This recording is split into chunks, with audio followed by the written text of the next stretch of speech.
Good evening. Geography का, Indian geography का बहुत सारा पार्ट हमने देखा है और बहुत सारा हम लोग देखने वाले हैं। जो भूगर्भ विज्ञान है उसकी पढ़ाई हम आज शुरू करेंगे। भूगर्भ विज्ञान क्या होता है, भूगर्भ विज्ञान के अंडर में किस चीज की पढ़ाई की जाती है। देखिए, भूगर्भ विज्ञान, भूगर्भ विज्ञान क्या होता है। भूगर्भ विज्ञान का मतलब है, भू मतलब क्या, धरनी, गर्भ मतलब अंदर की चीजें, मतलब धरनी, धरती के अंदर, धरती के अंदर कौन सी चीजें हैं, धरती के अंदर क्या है, धरती के अंदर के भाग की पढ़ाई, धरती के अंदर के भाग की पढ़ाई, इसका विज्ञान मतलब भूगर्भ विज्ञान होता है। किसी भी चीज का विज्ञान, जैसे मान लीजिए अपना विज्ञान है साइंस, तो उसे हम विज्ञान कहते हैं। जैसे भूगर्भ विज्ञान है तो धरती के अंदर का जो पार्ट है उसका विज्ञान है। अब धरती के अंदर का पार्ट, हम तो कभी धरती के अंदर जाते नहीं है, अगर जाते भी हैं तो जिंदा नहीं जा सकते। अगर हम जाते हैं तो उतना जो टेम्परेचर है वो हम पचा नहीं पाते हैं। तो फिर हम लोगों को कैसे पता, जिन लोगों ने इसके बारे में सब कुछ कहा है उन लोगों को कैसे पता कि धरती के अंदर क्या चल रहा है, धरती के अंदर उसका स्ट्रक्चर कैसा है, अंदर कौन कौन सी परतें हैं, कैसा है उसका स्ट्रक्चर, ये सब चीजें उन लोगों को कैसे पता है। ये जो धरती है, हमें पता है हमारे पूरे पृथ्वी के ऊपर, पूरे पृथ्वी के ऊपर बहुत सारा पानी है, समंदर बहुत बड़े बड़े हैं, महासागर बहुत ज्यादा है और पीने लायक पानी का परसेंटेज बहुत थोड़ा है, पीने लायक पानी, और जमीन तो बहुत ज्यादा थोड़ी है। फिर जमीन के अंदर क्या चल रहा है ये समझने के लिए बहुत बार भूकंप होता है, जमीन हिलती है, बहुत बार दरारें गिरती हैं। जब दरारें गिरती हैं या जब भूकंप होता है या जब लावा मैग्मा बाहर आता है, तब हमको पता चलता है कि कितने नीचे से वो आया है। क्योंकि हर एक चीज के लिए अभी आपका जो हमारी टेक्नोलॉजी है वो बहुत आगे गई है, तो जमीन के कितने नीचे उसकी जो गहराई है वो कितनी हो सकती, कितनी गहराई से वो चीज बाहर आई होगी, ये सब चीजें अभी की जो टेक्नोलॉजी है उस हिसाब से हम लोग जान सकते हैं। जैसे कि अभी मैग्मा आया है बाहर, तो मैग्मा धधकता हुआ आता है हमेशा, क्यों आता है उसका एक रीजन है। देखिए, हर 32 मीटर पे जो टेम्परेचर है वो बढ़ता जाता है, हर 32 मीटर पे। कहाँ, जमीन के अंदर हर 32 मीटर पर 1 डिग्री सेल्सियस तापमान बढ़ जाता है, 1 डिग्री सेल्सियस। तो जितना हम गहराई में जाएंगे उतना तापमान ज्यादा बढ़ेगा, 32 मीटर पर 1 डिग्री सेल्सियस का तापमान बढ़ता है। तो जितना हम अंदर जाएंगे गहराई में उतना तापमान बढ़ता जाएगा। अब मानिए यहाँ पे धरती है, हमारी पृथ्वी का ये ऊपर की परत है, तो ये जो ऊपर की परत है उस ऊपर के परत के नीचे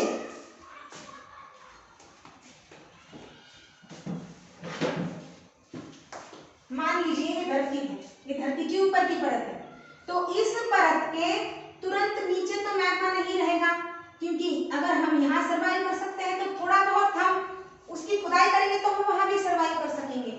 लेकिन जैसे हम लोग नीचे नीचे नीचे नीचे धरती के अंदर, जैसे धरती के अंदर का जो एरिया है वो नीचे जाता है, गहराई जैसे जैसे बढ़ती जाती है वैसे वैसे तापमान बढ़ता जाता है और बहुत ही गहराई में ये जो मैग्मा है वो गहराई से बाहर आता है। क्योंकि जैसे जैसे तापमान, हम लोगों को पता है कि अगर कोई बर्फ है, बर्फ का टुकड़ा है, तो वो बर्फ का टुकड़ा अगर थोड़ा सा भी तापमान कम होता है, फ्रिज के बाहर हम उसे निकालते हैं, तो फ्रिज के बाहर निकालने के बाद वो टुकड़ा धीरे धीरे पिघलने लगता है, बहुत फास्ट नहीं पिघलेगा। जब वो टुकड़ा धीरे धीरे पिघलेगा, अगर वही टुकड़ा हम लोग किसी पॉट में पे रख देंगे और वो पॉट हम लोग आग पे रख देंगे तो वो टुकड़ा और ज्यादा फास्ट क्या होगा, पिघलेगा। इसका मतलब है कि जैसे जैसे तापमान बढ़ेगा, जैसे जैसे तापमान बढ़ेगा वैसे वैसे जो मॉलिक्यूल्स है, किसी भी चीज के मॉलिक्यूल्स है, वो थोड़े थोड़े थोड़े थोड़े दूर होते चलेंगे। जो बर्फ होता है वो बर्फ में पानी के जो मॉलिक्यूल होते हैं, वाटर के मॉलिक्यूल, वो बहुत ही पास पास होते हैं, इसलिए वो कौन से स्टेट में होता है, सॉलिड स्टेट में होता है। पर जैसे ही ये मॉलिक्यूल्स है, ये मॉलिक्यूल्स धीरे धीरे धीरे धीरे दूर जाते हैं। कब जाते हैं, जब इनको थोड़ा सा टेम्परेचर मिलने को शुरू होता है, थोड़ा ज्यादा टेम्परेचर होने को शुरू होता है, तब यही मॉलिक्यूल जो है वो वाटर में रूपांतरित होते हैं, पानी में रूपांतरित होते हैं। उसी तरह से जैसे जैसे पानी गर्म होगा, जैसे जैसे गर्म होगा वैसे वैसे उसके मॉलिक्यूल और दूर दूर भागेंगे। और हमें पता है कि बहुत गर्म अगर हुआ पानी तो फिर उसकी भाप होती है और वो पानी खत्म हो जाता है।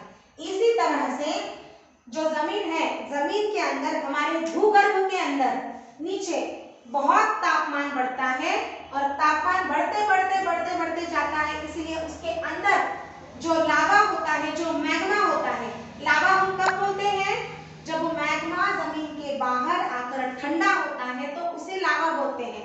हमने देखा था, हमने क्या देखा था, ये जो प्रायद्वीपीय भाग है भारत का, ये भाग, ये इधर का ये जो पठार है, दक्कन का पठार, ये कैसे बना था, हमने देखा था कि अरबी सागर की जो प्लेट है, अरेबियन सागर की प्लेट, इसे भारत टकराया और टकराने के बाद यहाँ दरारें गिर गई और दरारों में से मैग्मा बाहर आया और वो उबलता हुआ मैग्मा यहाँ पे जम गया और जब वो ठंडा हुआ तो वो लावा बन गया और वहाँ पे काली जमीन पाई जाती है। महाराष्ट्र में काली जमीन ज्यादा पाई जाती है, जो कपास के लिए बहुत ही महत्वपूर्ण है, उसमें कपास ज्यादा से ज्यादा उगाई जाती है, ये हमने देखा।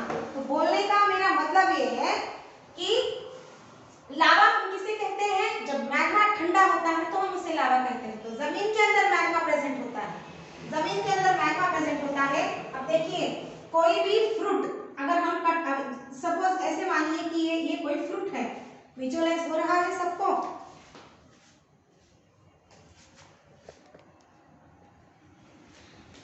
मान लीजिए कि ये एक फ्रूट है। अभी इस फ्रूट का हम बाजार में जाते हैं तो तरबूज लेते हैं ना हम लोग, तो तरबूज जब हम लेते हैं तो हम लोग पूछते हैं कि मीठा है या नहीं है, मीठा है या नहीं है, ऐसे जब हम पूछते हैं तो वो जो तरबूज बेचने वाला इंसान होता है, वो हम उसको क्या बोलते हैं, हमें कट करके बताइए, तो वो क्या करता है, ऐसा कट करता है सेंटर में, ये ऐसा कट करके देता है हमको, इतना इतना पोर्शन। तो ये पोर्शन जब बाजू में निकल जाता है, इतना पोर्शन, तो इतना पोर्शन जब बाजू में निकलता है तो यही पोर्शन चारों ओर होगा ना, इस पोर्शन में भी यही चीजें होंगी, इस पोर्शन में भी यही चीजें होंगी, इस पोर्शन में भी यही चीजें होंगी, है ना। तो वो क्या करता है, हमें सिर्फ इतना पोर्शन, एक पोर्शन बाजू में निकालकर बताता है कि देखिए ये ऐसा है, अगर आपको लेना है तो लो, नहीं तो छोड़ दो। तो जब कभी भी हम लोग कोई ऐसा फ्रूट लेने जाते हैं, तब स्पेशली तरबूज के लिए तरबूज लेने जाते हैं, तो हम लोगों को वो जो इंसान होते हैं जो तरबूज बेचते हैं, वो हमको इधर की कोई भी एक साइड हमें निकाल के दी जाती है। तो वो वैसी साइड, जो ऐसी साइड निकाल के दी जाती है, उससे हम मान लेते हैं कि पूरा तरबूज वैसा ही है। इसी तरह से जब पृथ्वी के भूगर्भ का हमें पढ़ाई करनी है, पृथ्वी के भूगर्भ के बारे में हमें जानना है, तो यही ऐसे ही सेम ऐसे ही पृथ्वी के गर्भ का भी ऐसा एक टुकड़ा, इसकी पढ़ाई सेम ऐसा ही, इसी की पढ़ाई करना शुरू कर दिया। किसने शुरू कर दिया, ये जो भूगोल नेता होते हैं उन्होंने। तो फिर क्या पाया गया, देखिए जैसे मैंने बताया कि जमीन के अंदर गर्मी बढ़ती जाती है, 32 मीटर पे 32 मीटर पे 1 डिग्री सेल्सियस तापमान में बढ़ोतरी होती है। अभी फॉर एग्जांपल मान लीजिए कि कोई हैंडपंप है, या हम इधर महाराष्ट्र में उसको हप्सा बोलते हैं, हप्सा, ऐसे जोर जोर से उसको, है ना, ऐसा होता है ना हप्सा, कैसा होता है,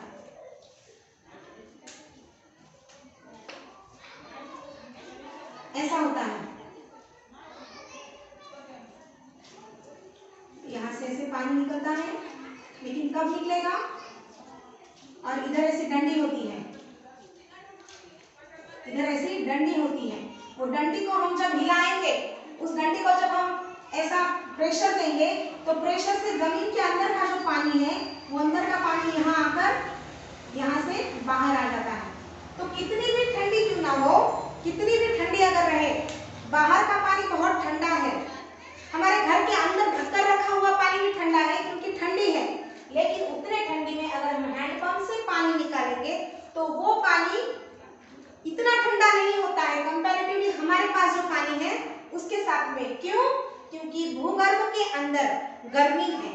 भूगर्भ में जैसे जैसे हम नीचे जाते हैं, जैसे जैसे हम 32 मीटर पे 1 डिग्री सेल्सियस तापमान में बढ़ोतरी होती है, तो जैसे जैसे हम नीचे जाते हैं वैसे वैसे तापमान वहाँ का बढ़ता जाता है। तो फिर हमें धरती के अंदर जाने की जरूरत नहीं है। ये चीजें हमें बहुत सारी चीजें ऐसी हैं जो हमें बता देती हैं। ये पानी कहाँ से आ रहा है? पानी धरती के ऊपर तो मौजूद है नहीं, धरती के अंदर कहीं तो भी पानी लगा है और वहां से कनेक्शन लेके वहां पे हैंडपंप बनाया हुआ है। तो वहां से जो हैंडपंप बनाया हुआ है, जो पानी धरती के अंदर से आ रहा है, वो पानी हमें थोड़ा सा गर्माहट दिलाता है, थोड़ी सी गर्मी महसूस कराता है, क्योंकि वो जैसे मान लीजिए हमारे शरीर के अंदर का तापमान और हमारे शरीर के बाहर का तापमान थोड़ा अलग होता है। तो जब कभी भी मान लीजिए ऐसा है कि किसी की तबीयत खराब है, वोमिटिंग होती है, तो हमें यहाँ पूरी गर्मी महसूस होती है। क्यों होती है? क्योंकि हमारे शरीर के अंदर का जो तापमान है वो तापमान ज्यादा होता है और हमारे बाहर का जो तापमान है वो बहुत बार कम होता है। बहुत बार धूप में तो बाहर का भी ज्यादा होता है, लेकिन मैं फॉर एग्जांपल बता रही हूँ। उसी तरह से धरती के अंदर का जो तापमान है वो तापमान क्या होता है? ज्यादा होता है, और ऊपर का तापमान जो है वो कंपैरेटिवली थोड़ा थोड़ा कम होता है। तो जो भूगोलवेत्ता है उन्होंने क्या किया, धरती के ऐसे ही टुकड़े का अंदर तक, ये जो पृथ्वी है, अब ये जो पृथ्वी है, हम पृथ्वी के ऊपर रहते हैं, पृथ्वी टोटली गोल नहीं है, पृथ्वी ऐसे हमारे चूड़ी जैसी गोल नहीं है। पृथ्वी तो कैसी है? पृथ्वी इनफैक्ट जैसे बटाटा होता है ना, बटाटा जानते हैं, पोटैटो, पोटैटो की जैसी है, लेकिन फिर भी इस पृथ्वी को एक सीमा दी गई है, कुछ बाहर गई है, कुछ अंदर गई है, एक सीमा दी गई है। और ये जो पृथ्वी है, इस पृथ्वी का इतना ऐसा भाग, इसकी पढ़ाई इन भूगोलवेत्ताओं ने की है और वही पढ़ाई हम लोगों को भी करना है। किस लिए करना है? क्योंकि हम लोगों को भूगर्भ विज्ञान का अभ्यास करना है। एडवर्ड स्वाच नाम का जो भूगोलवेत्ता है, एडवर्ड स्वाच ने कहा है कि पृथ्वी की जो परतें हैं, पृथ्वी के अंदर कितनी परतें होती हैं? 3 परतें होती हैं। कितनी होती है? 3 परतें होती हैं। अभी उन 3 परतों में क्या क्या होता है उसी के ऊपर उनके नाम रख दिए हैं। जो ये पहली परत है, ये इस पहली परत को क्या कहा गया है? सियाल कहा गया है। सियाल, सियाल क्यों? ये हो गया सिलिकॉन और ये हो गया एल्यूमिनियम, सिलिकॉन और एल्यूमिनियम। तो पृथ्वी की जो पहली परत है, सबसे ऊपर की परत है, वो कौन सी परत है? उसे नाम दिया गया है सियाल। सियाल का मतलब है, ऐसा है मतलब, सी मतलब सिलिकॉन और एल मतलब एल्यूमिनियम। तो सिलिकॉन और एल्यूमिनियम ये दोनों भी इसमें मौजूद होते हैं, इसलिए इनको सियाल कहा जाता है। इस परत को, इसमें एसिड की मात्रा ज्यादा होती है, ये परत ज्यादा अम्लीय है और इसका जो घनत्व है, इसका घनत्व कितना है? 2.5 ग्राम पर सेंटीमीटर क्यूब है। घनत्व क्या होता है ये भी हम समझाएंगे। उसके नीचे जो परत है उसे सीमा नाम दिया गया है, कोई साइमा बोलता है, उसे सीमा बोलते हैं। तो सी का मतलब क्या है? फिर से सिलिकॉन और मैग्नीशियम, सिलिकॉन और मैग्नीशियम। ये जो परत है, ये जो इतना जो एरिया है सीमा का, वो क्षारीय एरिया है, वहां पे क्षार ज्यादा होते हैं और इसका जो घनत्व है वो कितना है? इस सीमा का घनत्व 4 ग्राम पर सेंटीमीटर क्यूब, 4 ग्राम पर सेंटीमीटर क्यूब। सबसे नीचे पृथ्वी के सेंटर से लेकर थोड़ा सा ऊपर तक और एक परत है, उस परत का नाम है नीफे। अभी जैसे मैंने बताया सीमा, ये जो सीमा है, तो सीमा मतलब सिलिकॉन और मा मतलब मैग्नीशियम।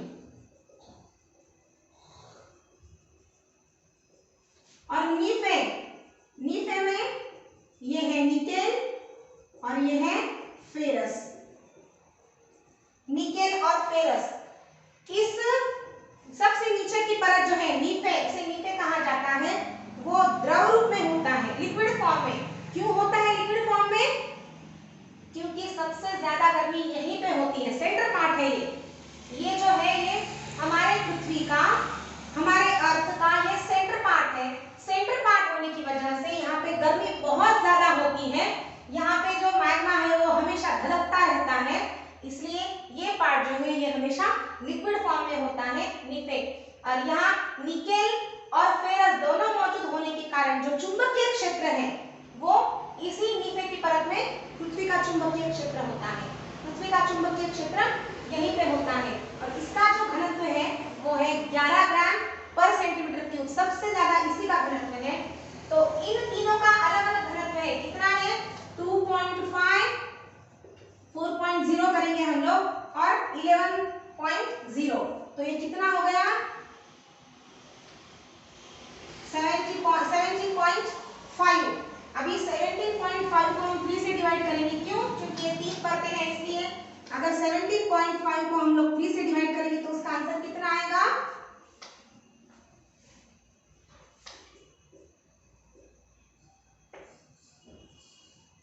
5.83। तो पूरी टोटल जो हमारी पृथ्वी है उसका घनत्व कितना है 5.83 ग्राम पर सेंटीमीटर क्यूब। पूरे पृथ्वी का घनत्व हमारा कितना आ रहा है